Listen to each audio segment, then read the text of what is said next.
What's up guys, this is Void of Dust Gaming, your channel for fresh Arena Valor content, and today I've got my first impression about Thorne, basically the last AD carry that they have added to the game if you don't count Sinistrea as a true AD carry, which she isn't that much because she's got melee as well as ranged attacks. So we're going to take a look about Thorne. I'm going to play him in the duo lane. I haven't tried him out in the jungle yet, and the only time I've played Thorne so far was in the hero trial, and I think I made 1 or 2 3v3, so this is like the first real match. It's a standard casual match, so no ranked play at this point, of course. And yeah, let's see what my impressions were. I'm gonna show you the build and I'm gonna show you the gameplay. And if you haven't subscribed to Void of Dusk Gaming, hit the subscription button, please. It will be quite helpful to reach the 1,000 within this or the next year. I mean, it's Corona, so you don't have anything to do besides watching videos, isn't it? That case. And if you like the video, a like would highly be appreciated as well.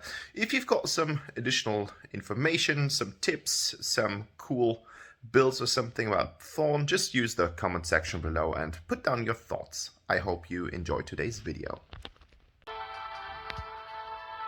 Okay guys, so the first thing that comes into mind if you think about Thorne is one specific trait, and that is he hasn't got any cooldown reduction in the game. So every single point of cooldown reduction is turned immediately into attack damage, and therefore you are going to see a lot of flashy boots here because that cooldown speed 15% is a damage increase, and that's quite good.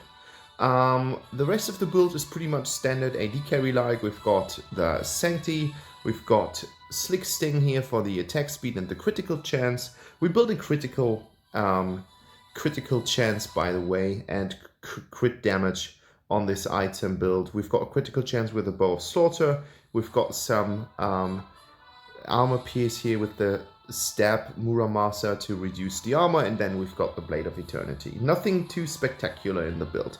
Crit Assassin, like I have been taking Blitz for the critical chance as well as the attack speed. You can take Rampage or Atrocity if you've got the pages in the book. I'm trying Blitz at the moment for the attack speed increase. I'm going with Guerrilla for movement speed and attack speed increase as well, and then I'm going with Skewer to have some additional armor pierce on top of the Muramasa, because otherwise tanks are quite problematic to shred. In the enchantment tree you can see that we're going with critical chances as well coming from the items with the Veda. We have an Axe of Sacrifice for an additional damage increase, and in the blue tree, the League of the Humans, we're going with the Enhanced Restore just to boost our health and mana a little bit further. We don't have any mana, so that's not the point. It's about the life gain. We have Gunslinger and we have the Endless Cycle so that we can be resurrected if we die in a very fast manner. We just press the button and then we're back on the battlefield. So this is the standard build on Thorne or most of the AD carries, and we should just have a look on how good this performed in the upcoming gameplay. Let's check it out. And there we go. So first information for you guys watching this video. It has been recorded. After the update, so we've got all the changes in the game already. As you can see, we've got the vision stuff here in the jungle. So I don't know if anyone is familiar with Thorne and what he's able to do with his abilities. He's quite special. As you can see, if you drag your finger towards the first ability, there come up 3 different types of skill shots, or in this type, it's kind of like an armor, like a ammo boost. So you've got this kind of living weapon. That's like an impressive start at the beginning of the game. The Atlas was so good, and Liliana was working with that as well. So, okay, we are going to focus on some of the abilities at first, and then I'm going to comment some of the gameplay when I'm fighting against Leville, for example. Okay, so in this case, you've got 3 abilities, and that's just how the things work. But in this case, the abilities are quite different than you would normally expect. So if you haven't watched any of the videos, stay tuned, and if you have watched videos about Thorne mechanics, you can skip the next 2 minutes without a problem. So the first ability is basically on choosing some kind of ammo type. So you've got the weapon, and as you can see, you've got this little white bar indicating your weapon source or your weapon limitations or your weapon gauge, in terms of the amount of armor that you have with one single draw. So this is like the most important thing. If you, as you can see, if you use your weapon, you are going to replenish your source of armor, which is kind of like a normal thing. If you've got armor in one of your weapons, like in real life, in a M16 or something, of course, after 32 shots or 45 shots, the cartridge is empty and you can't use it anymore, and you need new armor. That's the first thing. The second thing is that you can use 3 different types of armor. So you've got the purple one, you've got the yellow one, and you've got the blue one, and every single armor of these comes with a special effect. So for example, the purple one increases the damage that you inflict to a specific target by something percent, 4%, 8%, 12%, or something like that. I don't know the exact numbers. I need to look that up in the actual mechanics, but that's basically the idea. You deal extra magic damage. That's the important thing. The damage that's going to be the increased one is the magic damage. That's the first type of armor, the purple one. The yellow one is a slow. So every single time you hit an enemy with this kind of armor type, you are going to slow the enemy. And the blue one is what comes next to the CDR reduction workaround thing. So the blue armor is a type of armor where you are going to reduce the cooldown speed or the cooldown timer on every single ability that you use in game. So purple is more damage. Purple is more damage. There you go, and you're gone. Purple one is your damage. The yellow one is a slow effect, and the blue one is a cooldown reduction, which is implied on your shots. That's the basic idea behind the armor types, and the only thing that you need to know about the armor in this particular case is that if you use armor twice or 3 times, the effect is going to stack. So the slow is going to be increased. The cooldown reduction, if you use 3 times the blue armor, it's increased. The cooldown reduction is faster. The damage that you inflict with the purple armor is stronger. The cool thing about the armor is about the ammo is that you can actually use different types of ammo in a mix. So as you can see, what I'm doing from time to time, I'm mixing 2 yellow items or 2 yellow ammo types. Oh my goodness, go! And she hits me. Wow, that's a really big area of effect damage splash. Okay, so if you use purple armor, and yellow armor, you will deal the magic additional damage twice, or it's going to stack even higher, and you will still apply a slow effect on the heroes. That's all about the armor that you need to know with the first ability. The second ability is basically triggering special effects about the armor.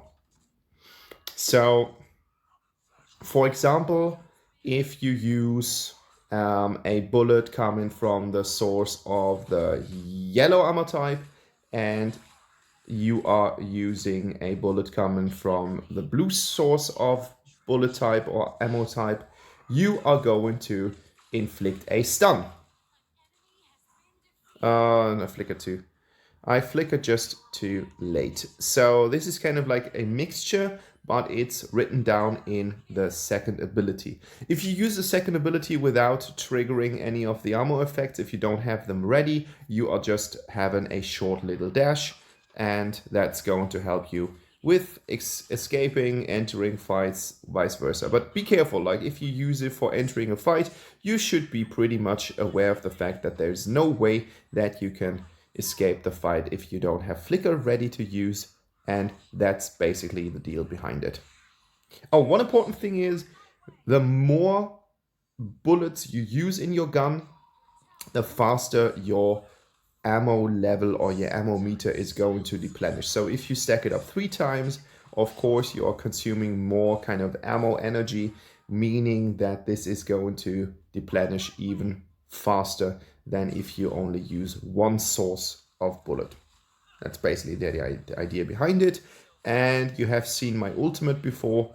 The ultimate is a really wide range of damage. That's going to be indicated by a template, and this template consists of 2 different parts. You've got the really big middle part, and you've got 2 side lanes, left and right of the big template.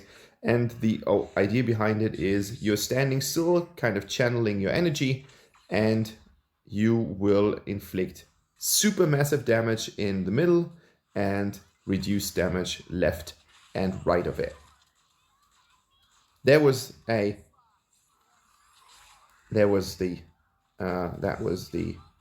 good old. Oh my goodness, we're just stomping them right now. Okay, this is Thorne. So after I played Thorne a little bit, I just decided that I've got some new projects. I've got some new projects right now, people, and I'm going to tell you about it. So the first project is that I really like Thorne. Thorne is one of the best mages in the game since ages, since updates. It hasn't really inflicted too much harm on him. So Thorne is one of the best mages, and I can't play him at all. Like, I'm a really, really bad Thorne player. So one of my projects right now is to understand how Thorne works in terms of ability flow and the build section. And I'm going to, at the moment, I'm just training for a big casual match. This is like the first thing that I want to do. I mean, yeah, it sounds hilarious, but I don't want to start fighting at the moment in normal games. So I'm just using 3v3s, or I'm using Hero Trial to try out different builds against our friend Thane. This is like the first project that I have, and I want to main Thorne as a new AD carry, and I want to use him as a jungler in the future. So this is kind of like the second project that I do have, and I want to make Sinistrea work. It's really complicated to play her in a 3v3, so I think with her it's vice versa. I'm not using Thorne at the moment in a normal game, but I will use Sinistrea in a normal game because I think it kind of is easier to play just one-on-one.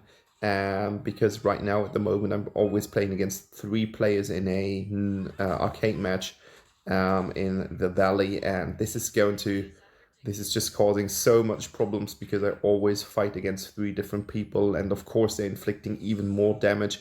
And with this kind of damage, with this life leech that you inflict on yourself or apply on yourself, it's kind of hard to guess what to do and what not to do, and how to and when to get your life back and stuff like that. So I do have a lot of projects going on, but I really like the game flow of Thorne with all this kind of bullet types. Some people have compared him with Athelios in League of Legends, but I think if you ever tried Athelios in League of Legends, you would not make some comments like that. Athelios has got ultimates, he's got more than just one ability that's going to change the game. And this is just nuts. Like, it's not even close to the kind of things that you can do with the Aphelios and the complications that come with that. So this is my debut with Thorne in the lane. I have a solid 3-2-5, which isn't too shabby. It's not like the greatest stats in the game, the greatest KDA, but I'm fine with it. 3-2 with a hero that I haven't played in the standard matches right now is actually quite good for me, so I'm fine with that, and it was quite fun. Like, I really enjoyed it. So this is where the idea came to start Thorne in the solo lane, and one of the next videos will be him in the jungle. I guess we should try him out in the jungle and then decide what we're going to do with him. So Brunhilde was really great. 14 kills. She's really strong right now, as you can see. 7-4, not the worst player, but yeah, this is it. Thanks for watching, and please tell me what you thought about the video and the Thorne in general. See you around. Bye bye.